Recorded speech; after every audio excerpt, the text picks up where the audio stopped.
Why there is no real history. Hello, my friends, thank you for being here with me again. I hope you are happy and well today. I send you all a big hug. I am Mari. This information can be seen as science fiction, or as the viewer sees best, and I post it for entertainment purposes only. Still, I take my information very seriously, and for whoever has eyes to see. It is advisable to see my last 2 videos to comprehend this one better. The first thing to bear in mind to understand this video is that time as such is not something that can exist independently from the consciousness that is generating it as a perception.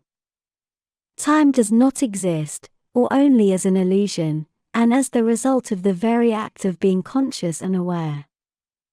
In the last 2 videos I published, I explained the concept of hexadimensional spacetime, which is 3 dimensions in space and 3 dimensions in time. This model, which is used by interstellar cultures, is very good at explaining why there cannot be any time paradoxes as such, and also how time works in general, but it is only a model, and it does not mean that time is something other than a perception. But then again, so is space.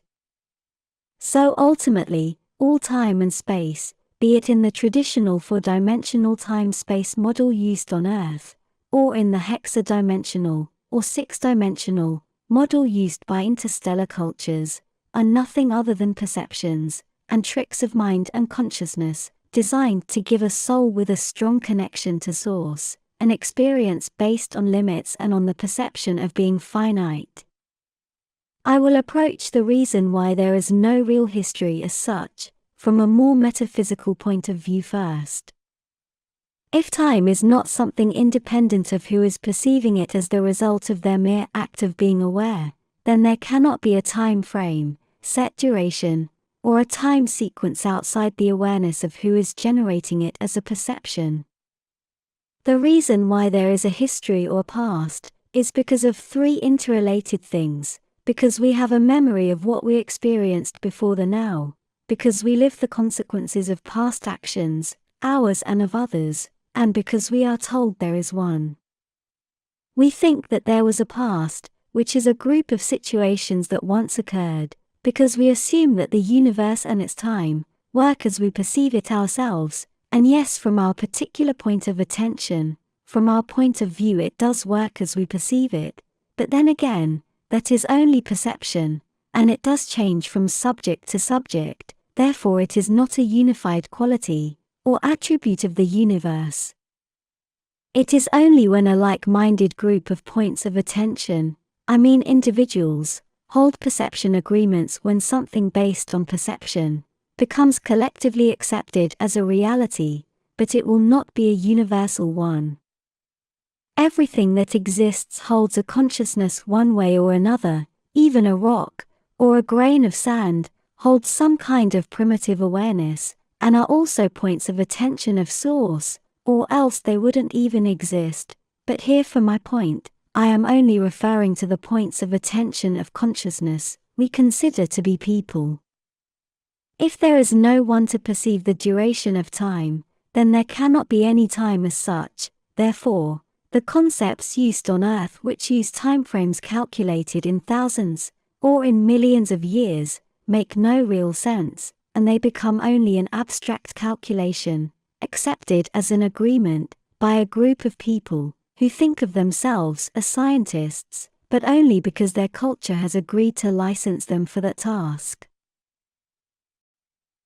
They may take radioactive decay or astronomical calculations as a reference for their time frame of events, but then again, their conclusions will only be the result of their own perception agreements, and the conclusions they arrived at beforehand.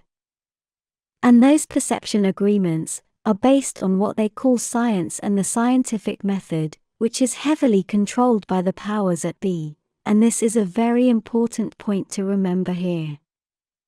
People on Earth assume that the past happened as they are told in their history books, because they have been conditioned and trained to believe in authority figures, and whoever wrote those books, as well as those who push them as real history, are to them authority figures. At least on Earth, if there is no one to remember the past firsthand, then it is easy to impose a false narrative, a false history, which is designed to control the perception of the people.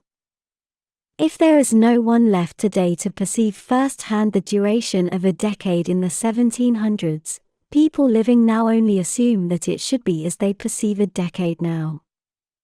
All this means that the controllers of Earth can simply wipe out all the historical records of all the events which have occurred, and simply make up a false narrative to suit their population control needs.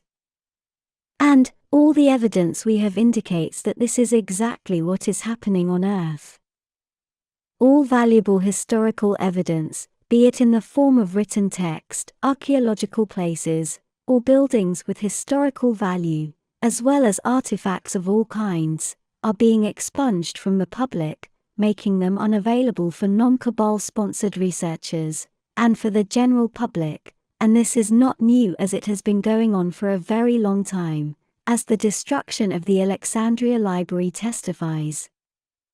If there is no one left to remember the past, there no longer can be a fixed time frame, as the duration of time, and time as such, are only perceptions derived from the mind.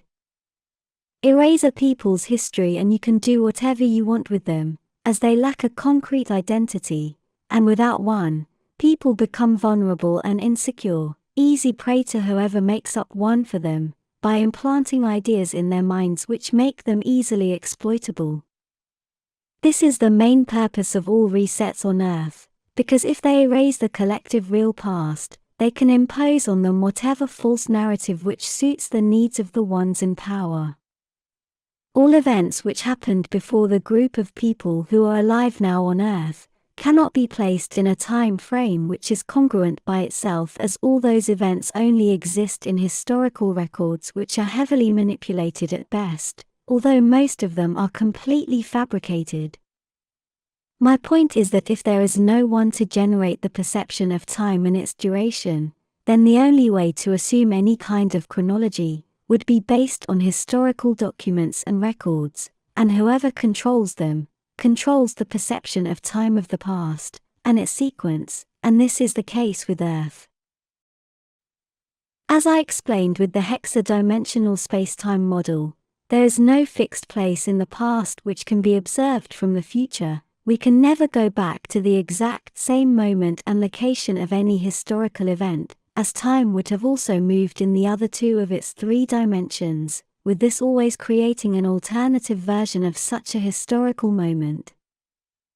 So, it is not as simple as just jumping into our time-jumping starship and go visit some historical moment and then jumping back here to the now, and publishing our findings on this YouTube channel or wherever.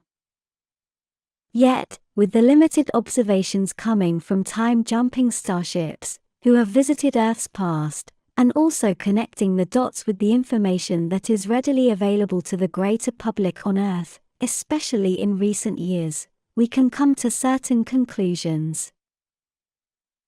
There definitely was a great global reset sometime in the first half of the 19th century.